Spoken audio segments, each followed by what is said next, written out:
How's it going, everybody? Jason here. Thanks for checking out the channel today. So I'm going to show you how to use make.com AI agents with your Bubble app. So this is the scenario I'm going to use it for. On my site, I have trainers who run courses, and once the course is finished, they mark the people who have successfully completed it as participated, and then that kicks off a course evaluation. So what I want to do is once the user completes that course evaluation, I'm going to send that to a make.com webhook. And then I'm going to have an agent that evaluates it. And the purpose of this agent is to determine whether or not that should become a public testimonial on the website. Then it's going to notify Slack and tell me that it executed and it did something, so whether or not it was successful or it failed. And then if it's suitable, the agent is going to notify Bubble to add it as a public testimonial for that course on the site. And here's the things that need to be made. So there needs to be a backend workflow. This is going to take the output from the agent. It needs to be exposed as a public API, and I'll show you those settings in a second. I'm going to need to make the make.com webhook, which accepts the data from the evaluation, and that's going to process in real time, so it will kick off immediately once Bubble sends something to that webhook. Then the agent is going to have some decision logic for how to evaluate it, and then also some instructions for what to do after it's evaluated. And one will be, the first scenario will be to notify Slack admin, and this is going to run every time. So no matter what this agent does, it's just going to notify my admin channel in Slack that it did something. This is an important thing if you're using agents at all. People want things to desperately be either only the robot does or only people do. If you're worried about garbage getting posted onto your public site, if you're using some type of automation like this, then, have a draft field on your Bubble thing so it can save it as a draft and you can review it. Or because I'm notifying in the Slack admin, I could just eyeball it and then go to the site and mark it as approved or not approved. So you can fully automate this stuff. What I usually prefer to do is to have that extra step of human intervention first, just so I can monitor how stuff is going through it. And then once I trust the robot, then I'll let it loose. The next scenario is to mark it as a public testimonial, and this needs to be set to only run if the agent says, yes, that is suitable for a public testimonial. First, here is the backend workflow. So there is a update evaluation that is set to be a public workflow, and just to get this set up, I'm going to run this without authentication. If you're doing this on a production site, implement headers, authorization headers, or IP restrictions so things can't just discover your Bubble public API workflow endpoints and then start posting to it. So the only thing I really need is the evaluation ID and the summary that the agent says. And this condition is going to check to see if that evaluation exists. And the reason why I'm doing that is sometimes agents will just barf and send back garbage, or they won't work, or they won't send back what you ask them to. And sometimes they will. So until the reliability picks up, I just want to check and make sure that that evaluation by the ID is actually in there before it does anything.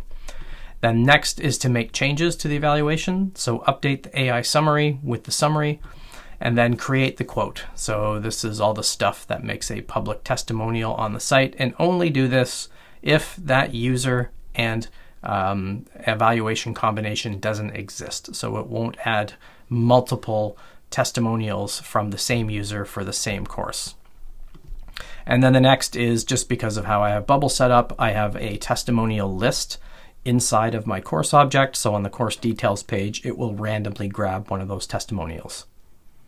All right, so if you don't have this installed, install the Bubble API connector.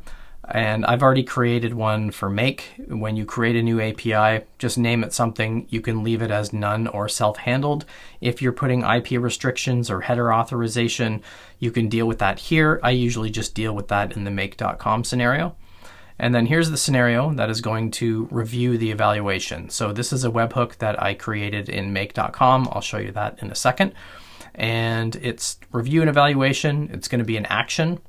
And then I'm going to be passing form data to make.com. So I'm sending the rating, the reason for the rating, why they wanted to attend, their action item, their comment about the trainer, what they loved, and then an evaluation ID. So in make.com, when you create your webhook, you can create this in a couple of different ways. I'm just going to make a new scenario here. and I'm going to start with a webhook. So I want this to be a custom webhook, and I'm just going to create a new one for now. I'm just going to call this demo eval hook. This is where you can put security on your webhook. So you can add an API key, and you can set those up in Make, which I'm not going to go through in this video. And then in your advanced settings, you could also restrict it by a list of IP addresses if you want to do that. So this is one way where you can secure your webhook. Just for the demo, I'm not going to bother to do that stuff right now. So it's going to give you this URL, and it's going to determine what the structure of your webhook is. So the first thing that I'll do just for testing this is I'm going to paste in the new webhook URL and all of this data, hit initialize call or reinitialize. It will give me a 200 OK, so that means it received the message. And then now my webhook has successfully determined that. All right, so the backend workflow is created, the make.com webhook is created. Now I'm going to create the two scenarios first before I create the agent. So scenario one is to notify the Slack admin. So this is pretty simple. It only has one module, and this is probably the most confusing part. You can have a scenario that has just one action in it, but it needs to be invoked by something. So you can choose to have this invoked on demand at regular intervals or at certain times. This is going to run on demand because the agent is going to call this whenever a new evaluation is created. And these are the settings for Slack. So this is just going to use a private channel, and it's going to pick all the private channel names that you have in your Slack, of which I only have one. And then this is where the message will be generated. Now, to use these single module scenarios, you're going to have to go down here to the bottom where it has scenario inputs and outputs. And this is where you can tell your scenario what's coming into it and then what you want to send out. So the scenario input is just the Slack message, and that's it. And scenario output, there isn't any because it's not sending any of that data anywhere. If I wanted to pass this, say, to send an email or something like that, I could create an output structure and then send that to another different scenario. But this only needs to have whatever the Slack message is that comes in from the agent. So that one's pretty simple. So the next thing I'm going to work on is the scenario to mark it as a public testimonial. And what I'm going to do for that is what is going to send to this back-end workflow. So if the agent makes a decision and says yes, it will run this scenario, and this scenario knows to post to this Bubble workflow. So to create the scenario to notify Bubble, I'm going to add a run a workflow option here. And I'm going to run this on my development site. And the workflow name has to be the exact name that you set up in your API event. So it's update evaluation. And the parameters that it needs need to match the parameters that you set up here. So I want to make sure these are exact. So the evaluation ID is text, and the AI summary is also text. That type is text. Now for the values, this is the only tricky part, is if you think like a developer of having to put values in and out and define a structured output with the agents, you don't really have to do that. But in the module here, I'm going to save this. I need to set my scenario inputs and outputs. So the input that the evaluation is going to receive is the evaluation ID. This is the unique evaluation ID that you must send to Bubble so we can find that record. So you can just describe this in plain text. This is probably the most important step because this is what is instructing the scenarios and your agent to do things the proper way. And then the next is going to be the AI summary, and these are not the variables from Bubble. These are just the things that this scenario needs to be aware of. So this is the summary you will receive from the agent that evaluates the user's evaluation. And that is going to be text. So I'm going to save those. So I've got my evaluation ID and my summary. Now inside bubble, the value, go to these curly brackets. This is the evaluation ID it receives, and this value is the AI summary. All right, so that scenario is created. Now I'm going to make the agent, and that is going to connect everything together. So here's my agent. When you create a new agent, you'll get a blank screen like this.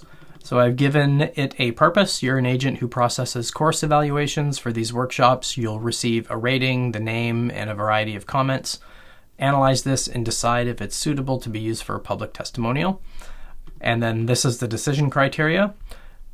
It's well thought out and specific, and think like a marketing person, and is it a comment that would help a new user decide to take the course? This is where the rules and logic are for how the agent is going to use those scenarios. So first, notify the Slack admin every time this runs. Include the reason for attending and the rating and your rationale. If it's suitable for public testimonial, run the update evaluation tool. Now this is the name of the scenario that I'm using, so it's important to name that the same, and pass it the evaluation ID and the summary you generate. If the evaluation is not suitable, only notify Slack admin, and that is the name of the scenario that notifies Slack, and do not run the update evaluation tool. So the more specific you are with the instructions, the better it will behave. Now, if you want your agent to have any extra context, so I could add details about the course and learning objectives and do some other things, but I don't need to for that. And the tool section is where you essentially give your agent access to do stuff. So if you just click on add, you can run just a module, or you can choose any existing scenario that you have. So these are all the scenarios that I have in my make.com right now, but I've already configured it with the Slack admin one I just created and the update evaluation. So you can also check the settings here and give it a description. So it's very important that this is set up. So when this agent runs, send a summary to Slack, including your assessment and whether or not the testimonial was added. And then the update evaluation, if you have determined it's suitable for public testimonial, send it to this scenario for processing. That's it. It's as simple as that. Now that my agent is created, I'm just going to reuse the same webhook that I created already. And it already has the data structure determined and all that stuff. Choose whatever agents that you have, and it's automatically going to pull in the scenarios it has access to. And this is where you can update the configuration again if you want to modify the descriptions at all to make it more specific. I'm going to ignore these for now because this is just a single transaction. It's not going to be a conversation, but the message that it's going to have to evaluate, the rating, here's the rating coming in from the webhook, the reason why they gave the rating, the evaluation ID, and all the parameters that are in there. And I don't have to worry about output schema. Inside Bubble, here's how I'm going to evoke it for now, just for testing. So I put the AI summary from the evaluation that gets updated here, just so I can see it update. And then there's a button here that will allow me to invoke it. And all this simply does is it runs that make.com API connector, and it sends the appropriate data to it. So the evaluation ID, and then all of the other details about it. Here's all the evaluations that are inside my test profile right now, and I'm going to click on View to open that up. I can see the details. You can see there's no details with this because it's just a test record. I'm going to click on AI Review. Now, I haven't added any visual notification here to show that it did something or didn't do anything. So right now, just if this is blank, it didn't do anything yet. But let me show you in my Slack instance. So this is what the agent sent back to Slack. It sent me back the evaluation ID, the rating, and the reason. And then this is the rationale that it added. So it said the comment as doof is not well thought out or specific, does not contain actionable insights, so it's not suitable for a testimonial. Now, if I switch over to my quotes page where I will actually see whether or not that was added, it hasn't been added for that test one because it's not here. Now I'll try this on a real one. So there's some good data in here, not a lot, but there is some actual real data. I'm going to click on AI Review, and this is going to show the response in this box. So this is the AI summary. If I go back to my Slack instance, this is the one that it just created. So the rating was 10. Here's the reason, and here's the rationale. behind the reason why they suggested it. And if I double check this on my quotes page, I now have this quote here that will automatically show up on this page. All right, so that's it. This was a pretty simple example, and I could add this and do a whole bunch of other things. So the next things that I'm going to build with this is I'm going to take the output from what that agent is doing. I'm going to put that into an audit bot, if you will.